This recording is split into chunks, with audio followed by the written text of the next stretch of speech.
যারা দীর্ঘ 1 বছর 2 বছর ধরে লক্ষ্মীর ভাণ্ডার জমা দিয়ে রেখেছে কিন্তু টাকা পাচ্ছে না, ব্যাংক অ্যাকাউন্টে টাকা আসছে না, তাদের জন্য একটা সুখবর। ঠিক আজকে সন্ধ্যার পর থেকেই সেই নতুন লক্ষ্মীর ভাণ্ডার যাদের, তাদের ব্যাংক অ্যাকাউন্টে টাকা ঢুকেছে 1,500 টাকা করে। এবার কিছু কিছু মানুষ বলবে আমি তো ভাতার বিপক্ষে, তাহলে কেন আমি নিউজটা দিচ্ছি। অনেকেই আমাকে জিজ্ঞাসা করতো যে লক্ষ্মীর ভাণ্ডার নতুন কিভাবে জমা দেবো, আর বা অনেক দিন জমা দিয়েছি টাকা আসছে না, কোথায় যেতে হবে, কি করবে। তাদের জন্য নিউজটা দিয়ে রাখছি। আর বারবারই আমি ভাতার বিপক্ষে, কারণ আমাদের ভাতা দরকার নেই, দরকার আছে আমাদের চাকরি, দরকার কর্মসংস্থান।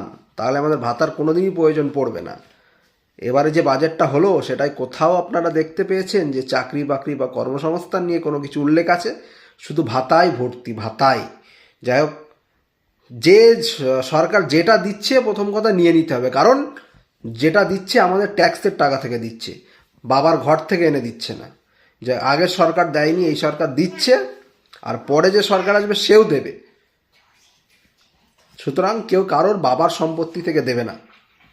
সুতরাং যেটা দেবে সেটা নিয়ে নিতে হবে। সে যে যে প্রকল্পই বলুক, প্রতিটা জিনিসের সুবিধা নিতে হবে, কারণ সেগুলো তার বাপের টাকা থেকে সে দিচ্ছে না, আমাদের টাকা থেকে আমাদেরকেই দিচ্ছে।